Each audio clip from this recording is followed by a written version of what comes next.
निर्देशांक ज्यामिति। तो थोड़ा सा डिटेल में जानेंगे, ठीक है, कि निर्देशांक ज्यामिति है क्या, कैसे इसकी उत्पत्ति हुई, एक्चुअल में कॉन्सेप्ट क्या है इसका आपके मतलब प्रैक्टिकली बात करें, आपके लाइफ में इसका प्रयोग क्या है, कैसे हमारे जीवन से जुड़ी हुई समस्याओं पर आधारित है ये, ठीक है, और इसकी उत्पत्ति भी लगभग लगभग वहीं से संबंधित है। तो जल्दी से सभी बच्चे जुड़ जाएं, एक बार देख लेते हैं बच्चे कौन कौन से यहाँ पर आ चुके हैं। तो भाई मनोज कुमार चौरसिया, खुशी तिवारी, अभिजीत सहानी, ये बच्चे आपस में लगे हुए हैं बात करने में, बहुत बढ़िया। रोहित कनौजिया, अभिजीत सहानी, भाई कहाँ हो सब, कहाँ लगे हुए हो? खुशी ठाकुर, बाय ठीक है। आईपीएस मतलब हर्ष मिश्रा, अभिजीत सहानी, जितेंद्र सिंह, चलो भाई क्रेजी विलेजर, सभी का बहुत बहुत स्वागत है, सभी को good afternoon. Neetu Saroj, hello भाई, सभी का स्वागत है, सभी को हेलो, सभी को गुड आफ्टरनून। तो सभी बच्चे जल्दी से जुड़ जाइए, वीडियो को लाइक करके क्लास को शुरू करते हैं, बटन स्टार्ट करने का दबा दीजिए अपनी तरफ से, ठीक है। तो आज का हमारा नया चैप्टर है, आपका तीसरा चैप्टर, और अब क्योंकि शुरू के 2 चैप्टर बहुत ही महत्वपूर्ण थे, पहला और दूसरा, तो थोड़ा सा हम उसको स्लो लेकर चल रहे थे, एक एक चीज पढ़ने की कोशिश कर रहे थे, उसके हर एक टॉपिक को यहाँ पर डिस्कस करने की कोशिश कर रहे थे। लेकिन अब धड़ाधड़ हम चैप्टर्स को क्या करेंगे, धराशाही करते हुए आगे बढ़ते हुए चले जाएंगे, ठीक है। तो आज का चैप्टर देखते हैं क्या है, चैप्टर तो दिख ही रहा है क्या है, इसको क्या देखोगे। तो भाई आज का जो चैप्टर है वो है आपका निर्देशांक ज्यामिति, ठीक है, और इसका एक टॉपिक कार्तीय पद्धति आज हम पढ़ने वाले हैं कि कार्तीय पद्धति है क्या, इसमें क्या क्या होता है। भाई गुड आफ्टरनून यशविता गुप्ता, जिंदगी जीना सीखो, और भी मनोज कुमार चौरसिया, आपसे तो मिल ही चुका हूं, पंकज करण पटेल, और भारत यादव, सतीश यादव, भाई सभी का स्वागत है, सभी को गुड आफ्टरनून, ठीक है। क्लास शुरू करें भाई, जल्दी से सभी लोग लाइक तो कर दो वीडियो को, कम से कम लाइक करने के लिए मुझे कहना पड़ रहा है, बताओ, आते ही वीडियो को सबसे पहला काम होना चाहिए कि आप लाइक कर दो। तो शुरू करते हैं छोटे से एग्जाम्पल के साथ, छोटा सा एग्जाम्पल लेता हूं और आप मेरे क्वेश्चन को आंसर करने की कोशिश करना। जहां से इसकी उत्पत्ति हुई, जिस जगह से इस कॉन्सेप्ट की उत्पत्ति हुई, मैं उसी कॉन्सेप्ट से शुरू करने की कोशिश कर रहा हूं। यहां पर आते होंगे सर, तो आते ही हैं, सभी आते हैं मेरे ख्याल से। चलो भाई शुरू करते हैं।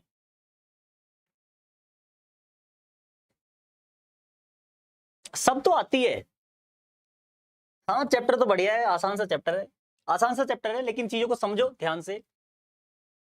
देखो इस बोर्ड पर, मान लो इस बोर्ड पर मैंने एक बिंदु खींचा, एक बिंदु लगाया, खींचा क्या, एक बिंदु रख दिया मैंने कुछ इस तरह।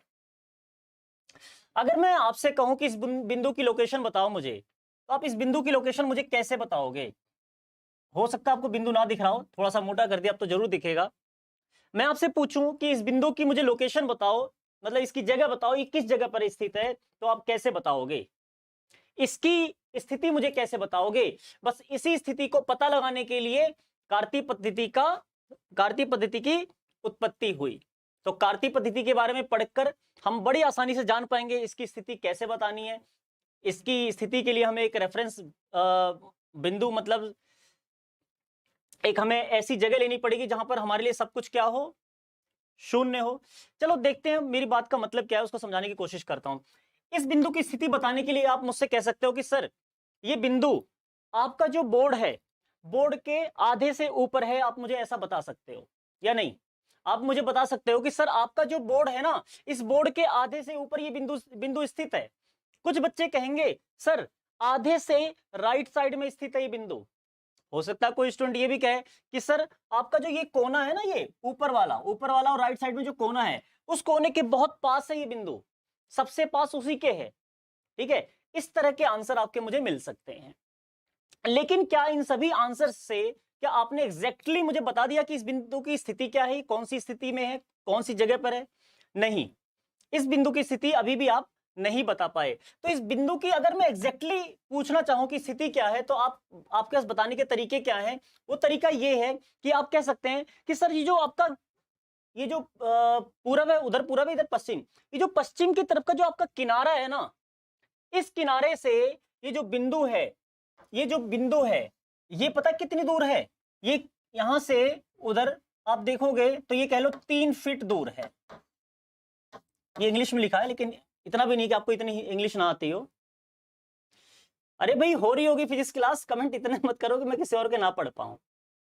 विक्रम यादव, और नहीं हो रही तो हो जाएगी। ठीक है, सुमित सर को इसके लिए कमेंट करके बता देना या उनसे पूछ लेना एक बार, वो बता देंगे। सुमित सर की क्लास हो रही है, कल भी हो रही थी मेरे ख्याल से, देखा था मैंने। ठीक है, अब सुनो मेरी बात ध्यान से। 3 फीट की क्लास मतलब अरे भाई अपनी फिजिक्स क्लास बंद करो, वही क्लास मेरे दिमाग में चल रहा है, उसको बंद करो मैसेज को। ठीक है विक्रम, यहाँ क्लास 3 फीट की हो गई, बताओ। तो आप कह सकते हो कि सर नहीं हो रही है। अच्छा नहीं हो रही, आप पूछ लेने पर सुमित सर से पूछ लेना, वो एक्जैक्टली रीजन बता पाएंगे, उनके साथ ही रहते हैं तो एक्जैक्टली वो बता पाएंगे। नमस्कार भी गौरी शंकर, नमस्कार गौरी शंकर कुमार, नमस्कार Lokesh Kumar sir, good afternoon. Good afternoon भाई लोकेश, रामदयाल गुड आफ्टरनून, काफी लेट आ रहे हो सभी। अच्छा रिंकू गिरी हो आप, हाँ बताया था आपने एक बार।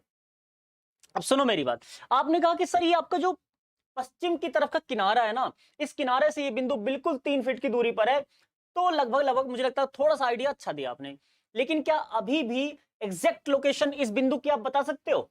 नहीं, अभी भी आप इसकी एग्जैक्ट लोकेशन नहीं बता सकते। क्यों? क्योंकि यहां से मैं 3 फीट की दूरी पर जाऊं, यहां से अगर मैं 3 फीट की दूरी पर जाऊं तो ये हमें यहां मिलेगा, तो ये बिंदु तो वहां है।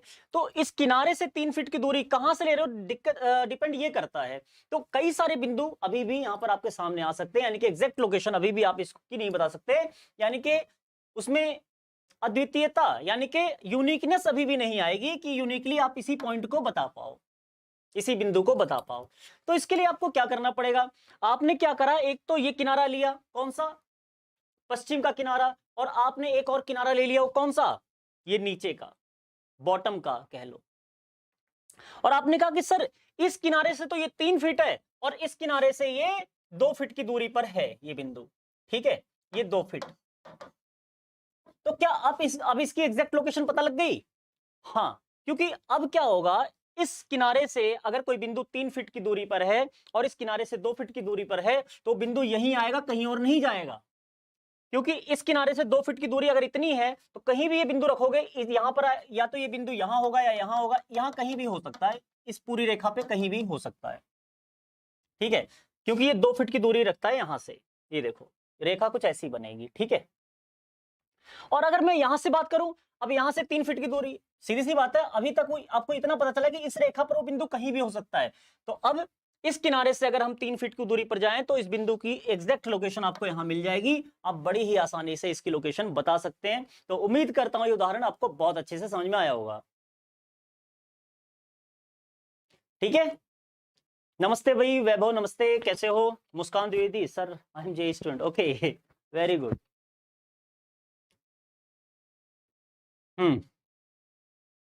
चलो भाई, तो बहुत अच्छी बात है कि आप कुछ सीखने के लिए आए हो मेरे पास भी। जे स्टूडेंट मतलब 12th पास हो चुके हो आप। चलो भाई आगे बढ़ते हैं फिर हम इस पॉइंट को लेकर। देखो बच्चों, ज्ञान के लिए भी अगर आप यहाँ पर आते हैं ना तो आपका बहुत बहुत स्वागत है, किसी तरह की कोई भी दिक्कत नहीं है। आप किसी भी चीज के स्टूडेंट हो, अगर आप अपनी नॉलेज को शार्प करना चाहते हैं, नॉलेज को बढ़ाना चाहते हैं, तो इसमें किसी तरह की कोई दिक्कत नहीं है। तो बच्चों इस तरह बड़ी आसानी से लोकेशन बताई जा सकती है किसी भी बिंदु की, और इसी पद्धति का विकास ही आपके सामने कार्तीय पद्धति को लेकर आया है। चलिए एक और उदाहरण की बात करते हैं, यहाँ पर एक और उदाहरण ले लेते हैं। यहाँ पर ये मान लो एक गांव है, एक गांव में एक है मुख्य मार्ग, मुख्य मार्ग मतलब एक मेन सड़क है, ये है गांव का मेन सड़क। ठीक है, अब इस गांव में बहुत सारे और भी मार्ग हैं जो कि इस मेन मार्ग से जुड़े हुए हैं। किस तरह? कुछ इस तरह। ये एनसीईआरटी का ही उदाहरण है, आपको बहुत अच्छे से समझ में आएगा। ये है आपका मार्ग 1, ठीक है, ये है मार्ग 2, ये है मार्ग 3, मार्ग 4, 5, 6, इस तरह हर मार्ग का एक नाम रख दिया गया पर्टिकुलरली। ठीक है, हर मार्ग का एक नाम है, और हर मार्ग पर जितने भी अंदर मार्ग मुड़ रहे हैं सब पे क्या कई सारे मकान है, उन मकानों की संख्या भी डाली गई। ये पहला मकान, ये दूसरा, ये तीसरा, ये चौथा, ये पांचवा। इस वाले मार्ग की बात करूं, यहां पर देखो ये पहला मकान, ये दूसरा मकान, ये तीसरा मकान, ये चौथा मकान और ये पांचवा मकान। इस तरह हर स्ट्रीट में यहां पर हर गली में आपके 5-5 मकान दिए हुए हैं और सबकी नंबरिंग की हुई है 1 से लेके 5 तक की। हाँ भाई प्रिया, स्वागत है आपका। हर गली में 5-5 मकान है और हर गली में मकानों की संख्या 1 से 5 तक की है। तो अगर मैं आपसे पूछूं कि बताओ, मान लो इस बिंदु की बात करूं मैं, ये बिंदु आपका घर है, ये बिंदु मान लो आपका घर है, तो मैं बताऊं अगर कि आपका घर, आपके मकान की संख्या जो है वो 2 है, तो क्या इससे आपके घर पर कोई भी आसानी से पहुंच जाएगा? मान लो बाहर से कोई भी आ रहा है और उसको आप बताते हो कि मेरे मकान की संख्या 2 है, क्या उसको पूरी इंफॉर्मेशन मिल गई कि इस गांव में आपके मकान की संख्या 2 है? क्या वो व्यक्ति आपके मकान तक आसानी से पहुंच पाएगा? जल्दी से मुझे बताओ।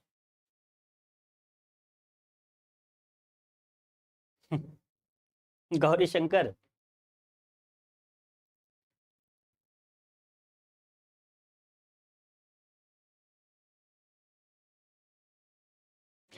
बताओ भाई। सिर्फ मैं ये बता दूं उसे कि 2 नंबर का मकान आपका है, तो क्या वो व्यक्ति आसानी से आपके मकान तक पहुंच पाएगा? क्या इतनी जानकारी काफी है? नहीं, इतनी जानकारी बिल्कुल काफी नहीं है, क्योंकि वो जब भी इधर से आएगा उसे कई सारे मकान मिलेंगे जो कि 2 नंबर पर होंगे। किसी भी स्ट्रीट में मुड़ने के बाद उसे दूसरा मकान 2 नंबर का ही मिलेगा। ठीक है, तो करना क्या पड़ेगा, आपको एक और इंफॉर्मेशन उसे देनी पड़ेगी, क्योंकि 2 नंबर का मकान सिर्फ ये बताता है कि उसे लेफ्ट में कितना मुड़ना है, समझ रहे हो, या राइट में कितना मुड़ना है, लेफ्ट में 2 या राइट में 2, बात समझ रहे हो? तो उसको एक और इंफॉर्मेशन चाहिए कि आपकी स्ट्रीट कौन सी है, street 1, street 2, street 3, street 4, street 5, street 6, आपकी स्ट्रीट है 6। तो आपको बताना पड़ेगा कि आपकी जो स्ट्रीट है, यानी कि आपकी जो गली है वो कितनी है, वो है 6, और फिर उसके बाद आपका जो हाउस नंबर है, जो आपका हाउस है वो कितना है, 2। तो इस तरह वो आसानी से पहुंच जाएगा। यानी कि अगर मैं पहले नंबर पर आप उसको पूरी इंफॉर्मेशन एक साथ दूं, तो पहले नंबर पर मैं उसे स्ट्रीट बताऊंगा, ये रही स्ट्रीट आपकी, और फिर उसके बाद दूसरे नंबर पर मैं उसका आपका हाउस बताऊंगा, इस तरह। तो इस तरह मैं डिनोट करूंगा, जिसमें मैं कहूंगा पहला अंक क्या है, आपकी स्ट्रीट, और दूसरा अंक क्या है, आपके मकान की संख्या। तो इस तरह आसानी से आपके घर की लोकेशन बताई जा सकती है। अब एग्जैक्टली आपके घर की लोकेशन बताई जा सकती है इस तरीके से, ठीक है। इसके बाद आगे की बात करें, ये रहा बिंदु का उदाहरण जो मैंने आपको दिया था। मान लो ये आपका एक मेज है, एक मेज पर रखा कोई ये लैंप है, ये बिंदु आपका एक लैंप है, ठीक है। आपको बताना है कि ये लैंप आपका आपके मेज पर कौन सी जगह पर है। तो आप फिर से क्या करेंगे, आप क्या करेंगे, आप कोई भी एक कोना लेंगे, या कोना छोड़ो, आप क्या करेंगे, इसका कोई भी 2 किनारा लेंगे। मान लो एक किनारा हमने ले लिया ये, और एक किनारा ले लिया ये। अब हम आपसे कहते हैं कि इस किनारे से ये जो बिंदु है, ये कम से कम ये कह लो कि 10 इंच की दूरी पर है, और यहां से ये 30 इंच की दूरी पर है। तब जाके आप एग्जैक्ट लोकेशन इस बिंदु की अपने टेबल पर बता पाओगे, इस कॉर्नर पॉइंट के रेफरेंस में कह लो, ठीक है भाई। 10 इंच से इस किनारे से अगर दूरी है, इसका मतलब अगर मैं कोई संख्या इस पे अंकित करूं या इंच से इधर नापूं, तो ये भी 10 इंच होगा। यानी कि यहां से इस तरफ ये 10 इंच की तरफ 10 इंच आगे जा रहे हो, ठीक है। और इस बिंदु से मतलब इस किनारे से 30 इंच की दूरी का मतलब है कि यहां से 30 इंच ऊपर जा रहे हो, चाहे वो इधर से इधर देख लो आप, ये यहां से यहां तक 30 इंच होगा, ठीक है। और इसके आगे अगर मैं एक और उदाहरण लूं, ये मान लो आपकी कक्षा है, आपकी कक्षा, ये टीचर खड़ा है यहाँ पर, ध्यान से देखना, ये टीचर खड़ा है, ये पढ़ा रहा है आपको, ठीक है। ये आपकी कक्षा, जितने यहाँ पर वर्ग बने हुए हैं, ये सारे वर्ग, ये आपके बेंचेस को दर्शाते हैं, आपके क्लास में रखे हुए बेंचेस है, ये आपकी कक्षा है, ठीक है। तो इस तरह आप देखोगे यहाँ पर 1 2 3 4 5 6 7 8 9 10 पंक्तियां बनी हुई है, और हर एक पंक्ति में कितने बेंच लगे हुए हैं, 7 बेंच लगे हुए हैं। ध्यान से देखना, यहां पर बेंचों की 10 पंक्तियां बनी हुई है, हर एक पंक्ति में 7 बेंच रखे हुए हैं, और इस बेंच में मान लो आप बैठे हो, ये जो डार्क किया गया है। तो आपके बेंच की लोकेशन अगर बतानी हो, आपके बेंच की अगर स्थिति बतानी हो क्लासरूम में कि एग्जैक्टली आप कहां पर हो, ताकि कोई अंधा भी आराम से पहुंच जाए, तो कैसे बताओगे, बताओ भाई। इस बेंच की लोकेशन पर पहुंचने के लिए क्या बताया जाए भाई। यहां पर फिर से क्या एक इंफॉर्मेशन काफी है कि आप तीसरे बेंच पर बैठे हो, या ये इंफॉर्मेशन काफी है कि आप पांचवी पंक्ति में हो? सिर्फ एक, दोनों में से कोई एक इंफॉर्मेशन क्या आपकी लोकेशन बताने के लिए काफी है? बिल्कुल नहीं। आप क्या करोगे, आप इस कॉर्नर को अगर रेफरेंस बिंदु लो तो आप कहोगे इस कॉर्नर से इस तरफ, यानी कि पंक्ति की तरफ आप पांचवें नंबर पे जाओगे, क्योंकि आप बैठो पांचवी पंक्ति में। ठीक है, बात समझ में आ गई? इसका मतलब यह है कि इस किनारे से आप 5 यूनिट की दूरी पर हो, 5 इकाई की दूरी पर हो। रात को चलती है सारी 12th की क्लासेस। हाँ, 5 पंक्ति और 2 स्तंभ, यानी कि 2 नहीं, 1 2 3, तीसरा। ठीक है, यहां से यहां तक ये 5 और यहां से यहां तक आपका एक तीसरे नंबर पर आ रहा है, 3 माना जाएगा इसे। ठीक है, ये वर्ग बनाए तो थोड़ा समझने में आपको प्रॉब्लम हो रही होगी। एक्चुअल में ये वर्ग है, इसलिए थोड़ी सी दिक्कत हो रही होगी। दिखने में तो ये भी 4 दिख रहा है ऐसे तो इसके पहले। ठीक है, अगर इसे 0 लोगे तो 1 2 3 4 जैसा ही दिख रहा है।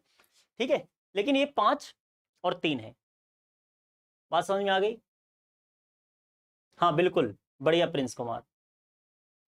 तो यहां पर हमें किसी तल में अगर किसी लोकेशन को बतानी है, देखिए इससे पहले जो आपने पढ़ा था, इससे पहले आपने पढ़ा था रेखा, एक सिंपल सी रेखा, संख्या रेखा। ठीक है, इस संख्या रेखा पर क्या था, अगर आपको किसी बिंदु की स्थिति बतानी हो तो आपने अभी पहले चैप्टर में ही पढ़ा है कैसे किसी बिंदु की स्थिति बताएंगे। मान लो मुझे बताना है कि 4 कहां पर आएगा, तो आप 1 2 3 4, 4 यहां पर आएगा, आप आसानी से बता देते थे। ठीक है, 4 यहां पर आएगा। इसके अलावा अपरिमेय संख्याओं को भी हमने इस पे रखना सीखा, परिमेय संख्याओं के साथ हमने अपरिमेय संख्याओं को भी इस पे रखना सीखा था। लेकिन ये तल नहीं थी, ये क्या थी, एक रेखा थी जिसे हम वास्तविक संख्या रेखा कहते हैं। ये एक सिंपल सी रेखा थी। अगर एक सीधी रेखा लें तो हम इसमें इस बिंदु से जितनी भी दूरी पर लें उतनी ही संख्या यहां पर आती थी। ठीक है, इस तरह आसानी से इस बिंदु से कितनी दूर है कोई चीज हम बता सकते थे। हमें मान लो यहां पर मिला तो इसका जो भी नंबर होता था उस नंबर से हम यहां से इसकी दूरी बता देते थे। सिंपल था। यहां पर किसी भी संख्या को दिखाना आसान था। यहां पर एक ही चर था, यहां पर आपका एक ही चर था। मान लो मैंने आपसे कहा कि 2x माइनस 4 बराबर 0, ये है, इसको दिखाओ इस पर। तो एक ही चर है, एक चर वाला मान के इस पे हम दिखा देते हैं, ये हमारा x हो गया। इस पे आसानी से हम दिखा देंगे इसे कैसे, 2x बराबर 4 और x बराबर 2। तो हमने दिखा दिया इसका सॉल्यूशन या इसका हल ये रहा। ठीक है, ये 2x माइनस 4 बराबर 0 यहां पर आएगा, जहां पर ये क्या है, x है, ये x अक्ष है। हमने ये पढ़ा हुआ है अभी तक संख्या रेखा पे। ठीक है, तो यहां पर क्या होगा, यहां पर बात करेंगे तल की। यहां पर एक रेखा की नहीं, एक तल की बात कर रहे हैं। एक तल मतलब ये सिर्फ एक ही डायमेंशन नहीं होगा, यहां पर 2 डायमेंशंस आ जाएंगे, यानी कि 2 विमाएं आ जाएंगी। यानी कि सिर्फ लेफ्ट राइट जाने के बजाय हमारे पास अप डाउन, यानी कि ये 2 डायरेक्शन और आ जाएंगे, या ये कह लो कि पूर्व और पश्चिम की तरफ जाने के साथ साथ हमारे पास उत्तर और दक्षिण की तरफ जाने के लिए भी रास्ते खुल जाएंगे। यानी कि अभी तक आप सिर्फ यहां बता रहे थे यहां 3 है, तो इसकी सीध में अब क्या होगा, इसकी सीध में कहीं भी 3 लोगे, इसको 3 ही लोगे। और ये जो नीचे जा रहा हो, नीचे जाने से क्या होगा, एक और यहां पर चर जुड़ जाएगा आपका, जो कि घटेगा नीचे जाने से। यहां पर जाओगे तो क्या होगा, एक और वही चर बढ़ेगा। जैसे यहां पर ये चर इधर आके घट रहा था, ये चर इधर जाके घट रहा था, ऐसे ही अब क्या होगा, आपके पास एक और रेखा आ जाएगी। जैसे ये वास्तविक संख्या रेखा है, ऐसे ये भी वास्तविक संख्या रेखा होगी। और अब हम बात करेंगे 2 चरों की। यानी कि हमें तल में किसी बिंदु को दिखाने के लिए 2 चर की आवश्यकता पड़ती है, एक की नहीं। तो इसी चीज के लिए इस कार्तीय पद्धति को विकसित किया गया। बात समझ में आ गई होगी। कार्तीय पद्धति का विकास क्यों हुआ, आपको बात अच्छी तरह समझ में आ गई होगी, क्योंकि अभी तक एक चर में हम किसी भी चीज के मान की बात कर रहे थे। अब क्या होगा, अब हमें तल में चीजों को दिखाने के लिए एक साथ 2 चर की जरूरत पड़ रही है। इसलिए अभी क्या था, संख्या को हम ऐसे लिखते थे 4 5 या 1.2। अब ऐसे लिखेंगे, यहां पर इस तल में बिंदु को दिखाने के लिए हम मान लो 2 3, ठीक है, या 3 1, इस तरह बिंदुओं को दर्शाएंगे हम। यानी कि एक तरह से ये 2 संख्याओं से बना हुआ एक ग्रुप होगा। ठीक है, जिससे हम क्या करेंगे, किसी बिंदु को यहां पर दर्शाएंगे तल में। ठीक है, तो चलो भाई, यहां तक तो बात क्लियर हो गई होगी। आगे बढ़ते हैं। तो ये रेने दकार्ते नाम के एक गणितज्ञ थे, फ्रांसीसी थे। ठीक है, इन्होंने क्या किया, आपको पता है इनकी एक खास आदत थी। इनकी एक खास आदत थी कि सोते बहुत थे। बहुत से लोगों की आदत होती है कि सोते बहुत हैं लोग, तो ये भी सोते बहुत थे। लेकिन सोते सोते क्या हुआ, एक बार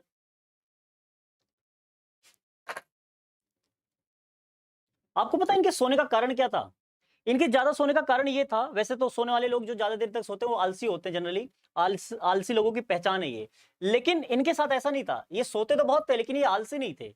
इनका एक विचार था, इनका एक मानना था, इनका एक विश्वास था। हाँ, रेने दकारते, इनका एक विश्वास था कि भाई सोते समय जो इंसान सोचता है ना या चिंतन करता है वो बिल्कुल शांतिपूर्ण और बहुत अच्छा होता है, मतलब बहुत अच्छे से चिंतन किया जा सकता है सोते समय। इसलिए ये सोते समय चिंतन करते थे, अक्सर चीजों का सोचते थे, चीजों के बारे में कि हाँ ये कैसे किया जा सकता है। अपनी प्रॉब्लम को सॉल्व करने के लिए ये चिंतन किया करते थे। सोने का मतलब सोना नहीं, लेटना है, मतलब बिस्तर पे लेटे लेटे। तो एक बार लेटे लेटे क्या हुआ, इन्होंने तल में किसी बिंदु को दिखाने की पद्धति का विकास किया। मतलब इनके दिमाग में आया कि भाई तल में किसी बिंदु को कैसे दिखा सकते हैं, इसके बारे में कुछ पॉइंट्स आए इनके दिमाग में। फिर उसको थोड़ा सा इन्होंने विकसित किया और इन्होंने एक आपको कॉन्सेप्ट दे डाला कार्तीय पद्धति का।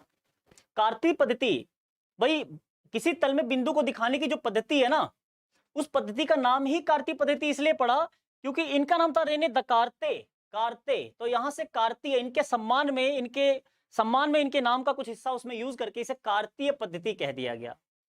ठीक है, जिसे इंग्लिश में कहते हैं कार्टेशियन सिस्टम। बढ़िया, जितेंद्र सिंह को पता है।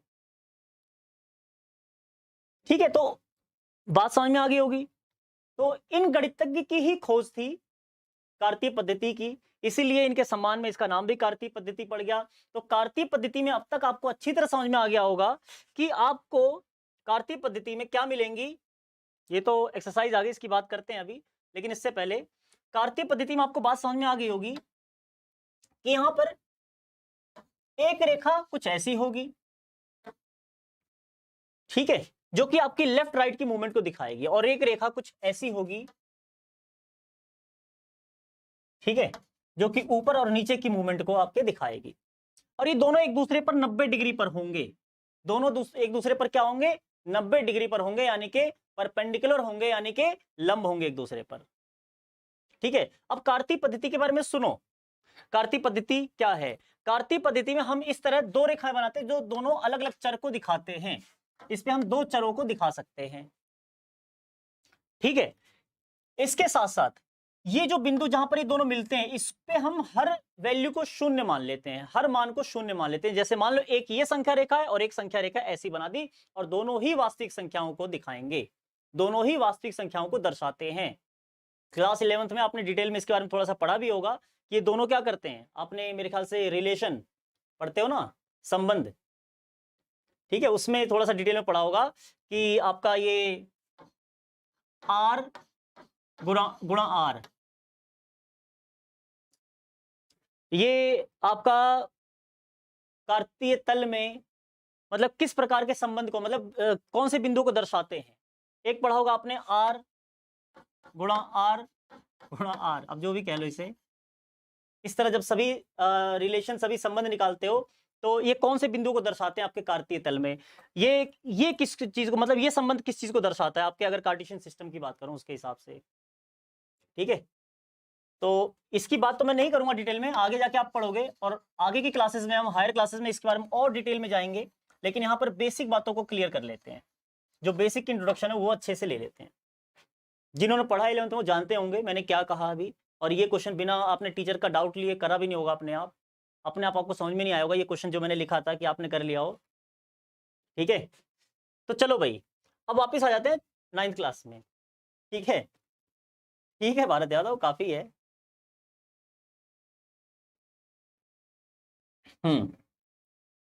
बाकी बिहारी, मिल गया आपका मैसेज, हेलो भाई हेलो, काफी लेट आते हो है ना। तो सुनो अब आगे की बात करते हैं। इस कार्तीय तल में इसको हम कहेंगे मूल बिंदु। क्या कहेंगे इसको? मूल बिंदु। ध्यान रखना, आगे से शब्दों पे थोड़ा ध्यान हो, जो जो जिस जिसका नाम मैं बताता जाऊं, जिस जिसका नामकरण करता जाऊं, आगे से आप उसको वही यूज करके बोलोगे। इसके बाद हम इसको बोलते हैं एक्स अक्ष। इस पूरी रेखा को हम बोलते हैं एक्स अक्ष। इसको बोलते हैं हम वाई अक्ष। जनरली इसे हम वाई से दिखाते हैं। ऐसा नहीं कि इस पे वाई दिखाएंगे, कई बार क्या होता है, मान लो आपने दिखा दिया इस पे समय और इस पे दिखा दिया दूरी, तो ठीक है, समय यानी कि x आपका x हो जाएगा समय, ये समय लिख दोगे, बात खत्म। इसमें दूरी लिखते हो तो ये y दूरी हो जाएगा, बात इतनी सी बात है बस। मान लो कोई बहुपद है, बहुपद में चर का मान इस पे दिखाते हो और बहुपद का मान इस पे दिखाते हो, तो चर का मान इस पे है तो भाई ये हो जाएगा आपका x, ये x हो जाएगा, और जो बहुपद है यानी कि y बराबर आपका हो जाएगा px, सिंपल बहुपद का मान। ठीक है, जैसे आप अभी 11-12 में पढ़ते हो fx आपने पढ़ा होगा y बराबर fx, पता नहीं कितना समय लगा होगा आपको ये समझने में कि ये fx या y एक ही बात है, ये छोटी सी बात है यहाँ पर। ठीक है, और उसके बाद हाँ बिल्कुल चार चतुर्थांश बनेंगे। तो ये जो दोनों रेखाएं एक दूसरे को काटती हैं तो ये क्या करती है, तल को चार भागों में विभाजित कर देती है, और हर एक को हम क्या बोलते हैं, चतुर्थांश। ये भी चतुर्थांश है, ये भी चतुर्थांश है, ये भी चतुर्थांश है, ये भी चतुर्थांश है, यानी कि चौथा अंश इसका, चार भागों में बांटने के बाद इसको हम बोलते हैं चतुर्थांश एक, चतुर्थांश सॉरी, इसको हम बोलते हैं चतुर्थांश एक। ठीक है, इसको बोलते हैं चतुर्थांश दो, और इसको बोलते हैं हम चतुर्थांश तीन, और इसको बोलते हैं हम चतुर्थांश चार। ठीक है, इस तरह से चार चतुर्थांश यहां पर बनते हैं x और y अक्ष के द्वारा। ठीक है, और इस तल में किसी भी बिंदु को, किसी भी बिंदु, कोई भी बिंदु है यहां पर, उसकी लोकेशन को बताने के लिए यहां पर दो अंकों का प्रयोग किया जाता है। ठीक है, मतलब दो संख्याओं का प्रयोग किया जाता है, जिसे हम कहते हैं निर्देशांक। अगर ये बिंदु है तो इसका एक निर्देशांक होगा, और उस निर्देशांक में दो संख्याएं होंगी, दो वास्तविक संख्याएं होंगी। वो दोनों संख्याएं कौन सी होंगी, कोई भी, सीधी सी बात है, कौन सी होंगी भाई, पहले हम उस संख्या को दर्शाएंगे, पहले हम उस संख्या को दर्शाएंगे जितनी दूरी इस बिंदु की y अक्ष से होगी। तो y अक्ष से जो दूरी होगी वो कितनी होगी, यहाँ x अक्ष का जो भी बिंदु होगा वो, मान लो x यहाँ पर -2 है, तो इसका मतलब ये y अक्ष से -2 की दूरी पर है। -2 मतलब, यहाँ -2 का मतलब क्या है, 2 का मतलब 2 होता है, ठीक है, -2 का मतलब ये जो दूरी है ना, इधर नहीं है, इधर है। ठीक है, अब उसके बाद ये तो पहला हो गया, तो पहला लिख दिया हमने यहाँ -2। दूसरे की बात करें, दूसरा क्या होता है, दूसरा जो यहाँ पर दूसरी जो संख्या होती है वो क्या दर्शाती है, वो x अक्ष से इस बिंदु की दूरी को दर्शाती है। तो x अक्ष से इस बिंदु की दूरी कितनी है, मान लो वो है 5, तो 5 का मतलब क्या है कि y निर्देशांक इसका 5 होगा। x अक्ष से दूरी y निर्देशांक होता है, और y अक्ष से दूरी क्या होता है, x निर्देशांक होता है। ये बात ध्यान रखना, बात समझ में आ गई। x अक्ष से निर्देशांक, ध्यान सुनना, x अक्ष से जो दूरी होती है वो y निर्देशांक होता है, और y अक्ष से जो दूरी होती है वो x निर्देशांक होते हैं। और x अक्ष से जो दूरी होती है, जिसको मैंने अभी आपसे क्या कहा कि वो x अक्ष से जो दूरी है कितनी है, x नहीं सॉरी ये तो y है ना, हाँ y से जो दूरी है उसको हम बोलते हैं कोटि।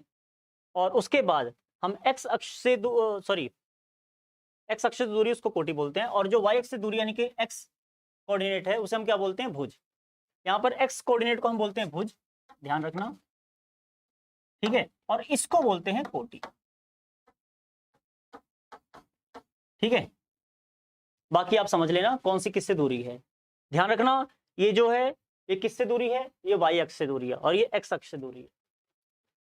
फिर से सुन लो, x कोऑर्डिनेट क्या होता है, y अक्ष से उसकी दूरी होती है, और y कोऑर्डिनेट क्या होता है, x अक्ष से उसकी दूरी होती है। और x कोऑर्डिनेट को यानी कि जो y से दूरी है, x कोऑर्डिनेट को हम बोलते हैं भुज, और y कोऑर्डिनेट को जो कि x अक्ष से इसकी दूरी है इस बिंदु की, उसे हम बोलते हैं कोटि। ठीक है, और इन दोनों बिंदुओं के कॉम्बिनेशन को जब इस तरह लिखते हैं इसको हम बोलते हैं निर्देशांक बिंदु, मतलब निर्देशांक इस बिंदु के। ठीक है, अगर ये बिंदु A है तो ये A के निर्देशांक है। तो पूरी बात मुझे लगता है अच्छे से समझ में आ गई होगी, इसके अलावा तो इसमें कुछ बचता नहीं है। अब आसानी से आप किसी बिंदु को यहाँ पर पहचान सकते हो, कोई भी बिंदु अगर मैं यहाँ पर रख दूं तो आप क्या करोगे, पहले उसकी दूरी y से निकाल लोगे तो आपको x का निर्देशांक मिल जाएगा, फिर उसकी दूरी x से निकाल लोगे, ठीक है, तो उसका आपको y निर्देशांक मिल जाएगा। x से दूरी की बात कर रहा हूं, यहाँ पर अगर मान लो 4 है तो ये जो 4 है ना ये y से दूरी है, x निर्देशांक y से दूरी होता है, देखो ना ये y अक्ष है, 1 2 3, ये y से दूर जा रहे हो। ठीक है, तो उसे ही हम x का निर्देशांक कहते हैं। उम्मीद करता हूं बात समझ में आ गई होगी। इसमें पूछने लायक कुछ नहीं है, मुझे पता है आपको सारी बात समझ में आ रही है। पूछने लायक चीजें पूछूंगा अभी, जब एक्सरसाइज वगैरह आएगी पूछूंगा। चलो एक एक्सरसाइज के क्वेश्चन मतलब देख ही लेते हैं। पहले एक्सरसाइज में क्या क्वेश्चन आसान से, वैसे जो मैंने अभी पढ़ाया जस्ट उसके क्वेश्चन अगली एक्सरसाइज में है। अभी फिलहाल मैंने जो इससे पहले पढ़ाया था, इस लास्ट वाली स्लाइड के पहले, कार्तीय पद्धति पढ़ाने से पहले, ये उससे रिलेटेड क्वेश्चन है, यानी कि इसकी भूमिका से रिलेटेड प्रश्न है यहाँ पर। चलो, एक अन्य व्यक्ति को आप अपने अध्ययन मेज पर रखे टेबल लैंप की स्थिति को किस तरह बताएंगे? किस तरह बताएंगे भाई? हम अपने मेज के दो किनारों को लेंगे और दोनों किनारों से उसकी हम लंबवत दूरी को नाप कर बता देंगे। ठीक है, कोई भी दो किनारे की बॉटम का या लेफ्ट का कोई भी दो किनारा लो और हम उस किनारे के रेफरेंस में उसको बताएंगे कि हम कौन से किनारे से बात कर रहे हैं, उससे दूरी कितनी होगी, तो हम आसानी से बता पाएंगे। ठीक है,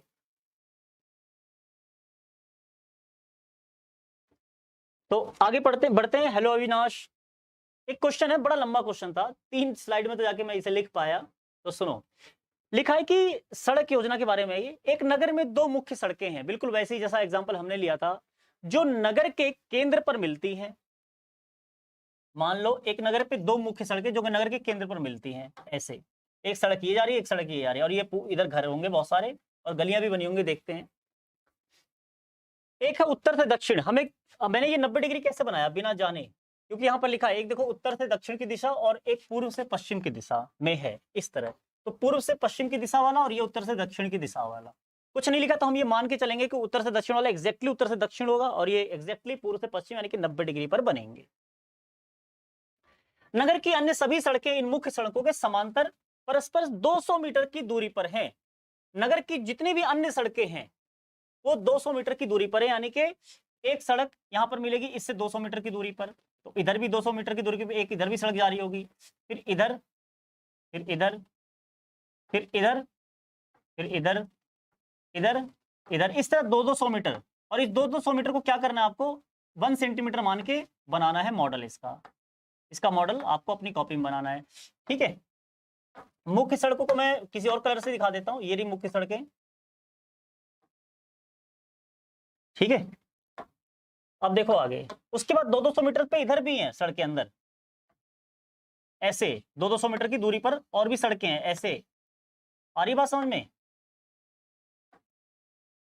ये रही, तो ये पूरा नगर ऐसे बसा हुआ है। ये गलियां हैं, मान लो यहां से जा रहे हैं, ये गली में घुसे, कई सारे घर आएंगे, फिर उसका एक और रोड आ जाएगा चौकोर सा।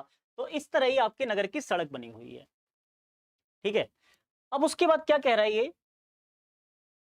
ठीक है, प्रत्येक दिशा में लगभग 5 सड़कें हैं, 5 हैं प्रत्येक दिशा में, इधर भी 5, 1 2 3 4, एक और ले लो। ठीक है, 1 2 3 ऐसी 4 5, इधर भी नीचे भी 5 और इधर भी 5, ऐसे करके लोगे इसे। ठीक है, अब आगे देखो। ठीक है, 1 सेंटीमीटर बराबर 200 मीटर का एक पैमाना लेकर अपनी नोटबुक में नगर का एक मॉडल बनाना है आपको, बना लोगे। इसके बाद सड़कों को एकल रेखाओं से निरूपित कीजिए। सड़कों को एकल यानी कि एक रेखा बनाकर आप इसे निरूपित करो सड़कों को। ठीक है, एकल रेखा मतलब सिंगल लाइन, कहीं डबल डबल बना दे, कोई सड़क सर ऐसी होती है, एक आपने बना दिया, ये पूरी सड़क है, ऐसे मत बनाना, कहने का मतलब ये है। ठीक है, जो क्वेश्चन ने कहा है आपसे। आगे क्या कह रहा है? अभी भी है, चलो आगे क्या कह रहा है? ये कह रहा है कि आपके मॉडल में एक दूसरे को काटती हुई, ध्यान से सुनना, आपके मॉडल में एक दूसरे को काटती हुई अनेक क्रॉस स्ट्रीट यानी कि चौराहे हो सकते हैं, बहुत सारे। ये देखो 1 2 3 4, इस तरह बहुत सारे क्रॉस स्ट्रीट है, मतलब जहां पर गलियां क्या हो रही है, एक दूसरे को क्रॉस कर रही हैं, यानी कि चौराहे बन रहे हैं। ठीक है, सुनना बस ध्यान से। Good evening, good evening bio lover Rajput, good evening. बना रहे हो? बढ़िया, अगर बना रहे हो साथ में तो बहुत अच्छी बात है। अब सुनो, तो ठीक है, हमें पता चल रहा है बहुत सारी जगहों पर एक दूसरे को काटती हैं। एक विशेष क्रॉस स्ट्रीट यानी कि कोई भी एक बिंदु ले लो, कोई भी जहां पर चौराहा हो, मान लो ये ले लिया, ये ले लिया, ये ले लिया, तो इनको कैसे दर्शाया गया वो समझाया गया है इसमें दर्शाया गया कि एक विशेष क्रॉस स्ट्रीट दो सड़कों से बनी है, दो सड़क बने होंगे तभी तो एक क्रॉस स्ट्रीट बनेगी। ठीक है, तो आगे क्या कह रहा है? जिनमें से एक उत्तर दक्षिण वाली होगी और एक पूर्व पश्चिम वाली होगी। सीधी सी बात है, सीधी सी बात हो तो हम जानते हैं। अब ऐसा तो नहीं कि एक क्रॉस स्ट्रीट ऐसी दो सड़कों से बन जाएगा, यहां तो क्रॉस कभी होगा ही नहीं है। एक ऐसी होगी तभी तो इसे क्रॉस करेगी, यानी कि ये एक बिंदु की बात करूं तो एक सड़क उस पे ऐसी, एक सड़क ऐसी होगी। ये तो हमें फिर भी बता रहा है खामखा इतनी सारी बात, हम तो वैसे भी समझ रहे हैं इस बात को, ये नहीं भी समझाता तो हम समझ जाते, लेकिन इसे क्या पता, हमें इस चैप्टर के बारे में कुछ मालूम है नहीं मालूम। इसे तो ये लग रहा है ना आप जीरो से पढ़ रहे हो, इसे तो ये पता आप 9th के न्यू स्टूडेंट हो, बिल्कुल जीरो से पढ़ रहे हो। तो प्रत्येक क्रॉस स्ट्रीट का निर्देशन इस प्रकार किया गया है, मतलब उसको बताने के लिए कि ये चौराहा कौन सा चौराहा है, ये चौराहा कौन सा चौराहा है, उसको बताने के लिए क्या किया गया है, इस तरह किया गया है कि दूसरी सड़क उत्तर दक्षिण की दिशा में जाती है और पांचवी सड़क पूर्व पश्चिम की दिशा में अगर जाती है, अगर ऐसा होता है तो उसे हम इस बिंदु से दिखा रहे हैं। यानी कि कह रहा है कि अगर क्या लिखा है, दूसरी सड़क उत्तर दक्षिण, यानी कि उत्तर दक्षिण, ये उत्तर दक्षिण है, इधर से दूसरी सड़क जो कि उत्तर दक्षिण यानी कि ऐसे जाती है, यानी कि 1 2 उत्तर दक्षिण की जाने वाली, ये आपका सेंटर है। मैं सेंटर फिर से बना देता हूं, या चलो उसी एग्जांपल को लेते हैं जो यहां पर बनाया, ये रहा। ये कह रहा है उत्तर दक्षिण की तरफ ऐसे अगर दूसरी सड़क लेते हो, यानी कि यहां से चलेंगे तो 1 2, इस सड़क की बात कर रहा है कि अगर ये सड़क है, ठीक है, और उसके साथ क्या कहा था इसने, और पांचवी सड़क पूर्व पश्चिम दिशा में जाती है। पांचवी सड़क कौन सी है, जो पूर्व पश्चिम में जा रही है, पूर्व पश्चिम में ये जा रही है, तो सर पांचवी सड़क नीचे आएगी। ठीक है, बात समझे नहीं समझे, यानी कि इस रेखा पर पांचवी सड़क नीचे, यानी कि बिंदु नीचे कहीं जाएगा, हम वहां पहुंच नहीं पाएंगे अभी, तो उसको कह रहा है कि 2 5 से हम दिखा रहे हैं, उसको हम 2 5 से दिखा रहे हैं, ये लिखा है इसने। देखो, तब इसे हम क्रॉस स्ट्रीट 2 5 कहेंगे, इसका नाम रख देंगे ये। इस परंपरा से यह ज्ञात कीजिए कि कितनी क्रॉस स्ट्रीटों को 4 3 माना जा सकता है, ये बताना है आपको, और यही क्वेश्चन मुझे आपसे पूछना था। तो यहां पर देखो कहां गया, ये कह रहा 2 5 से किसको दिखा रहे हैं, ये जो नीचे बन रहा है, नीचे मतलब दूसरी सड़क अगर इधर है, पूरब से उत्तर से दक्षिण ये, और पांचवी इधर 1 2 3 4 5 5, तो इस बिंदु को 2 5 से दिखा रहा है। इस बिंदु को 2 5 मतलब हम जानते हैं इधर से ये 2 की दूरी पर है, इधर से 5 की दूरी पर है, इसका मतलब साफ है ये x लिखा है, जो पहले लिखा है उसने x को लिखा है। देखो, यानी कि जो पहले लिखा है ये x है उसका, और ये y है, क्योंकि ये जो पहले नंबर पर जो संख्या लिखी है, ये दूसरी सड़क कहां से, उत्तर दक्षिण की ओर, यानी कि ऐसे में दूसरी, यानी कि y से 2 की दूरी पर है, y से 2 की दूरी पर मतलब x अक्ष जो अभी हमने समझा उसके हिसाब से, और ये y अक्ष आपके कार्तीय पद्धति के हिसाब से, यानी कि बिल्कुल उसके हिसाब से लिखा है, यानी कि पहला इसने वही x अक्ष को लिखा है, दूसरे मतलब भुज को लिखा है, दूसरे नंबर पर कोटि को लिखा है। तो बड़ी आसानी से आप इस क्वेश्चन का जवाब दे सकते हैं जो यहां पर लिखा है कि कितनी क्रॉस स्ट्रीट को हम 4 3 मान सकते हैं, जल्दी से मुझे बताओ।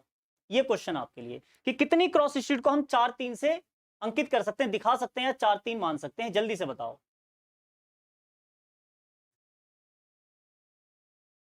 मैं हैंडसम दिख रहा हूं।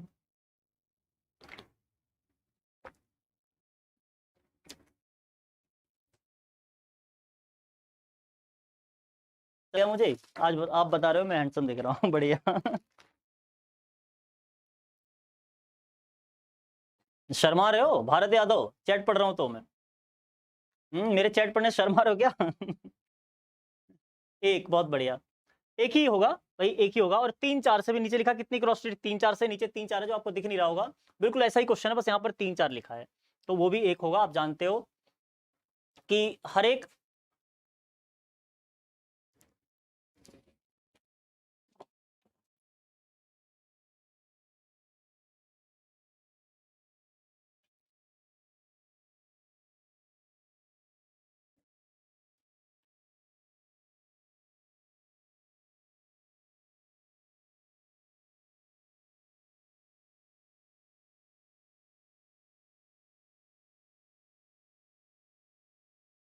तो भाई नीचे एक और लाइन है ऐसी, जैसे ये क्वेश्चन है वैसे एक और क्वेश्चन है नीचे, बिल्कुल सेम लिखा हुआ सब कुछ, बस यहाँ पे 4 3 की जगह 3 4 लिखा है। ठीक है, यानी कि 4 समझाने का मतलब ये था कि 4 और 3 और 3 4 ये दोनों अलग अलग बिंदु हैं, और हर बार अलग x और अलग y के साथ अलग बिंदु ही बनता है, कभी भी दो बिंदुओं के एक ही निर्देशांक नहीं हो सकते, क्योंकि थोड़ी देर पहले मैंने एक्सप्लेन किया कि इस प्रकार आप एक यूनिक तरीके से बिंदु को दर्शा सकते हैं, दिखा सकते हैं। या आप बिल्कुल एग्जैक्ट लोकेशन किसी बिंदु की बता सकते हैं उसके निर्देशांकों से, तो कैसे पॉसिबल है, कैसे ये संभव है कि एक ही निर्देशांक दो बिंदुओं के हो?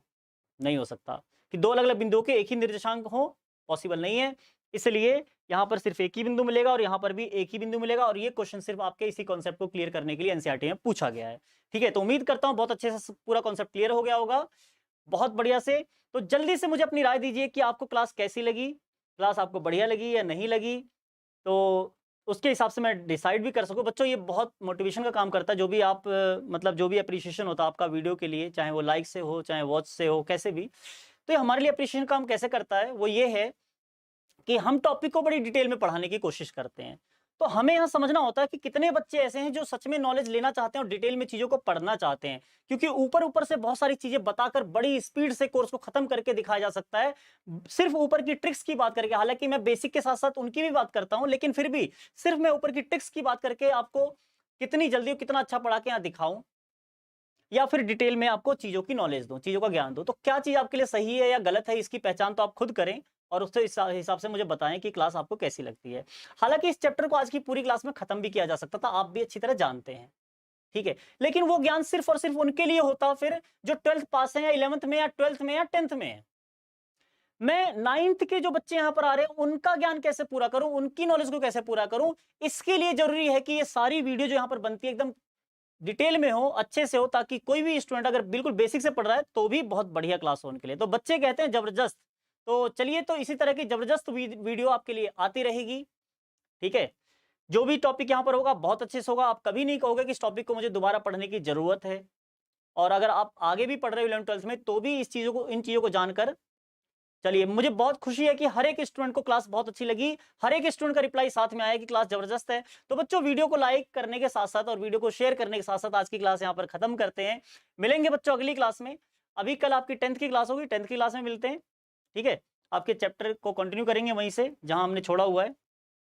चलिए बच्चों, तो सभी को बाय। और हाँ, मैं सभी को बता चुका हूँ कि आपकी जो मेंटी की क्लास चल रही है, मेंटी जो चल रहा है विद्याकुल हिंदी मीडियम पे चल रहा है, तो उस चैनल को ज्वाइन कर ले, क्योंकि वो मेंटी के लिए स्पेशली हम वहां पर जा रहे हैं।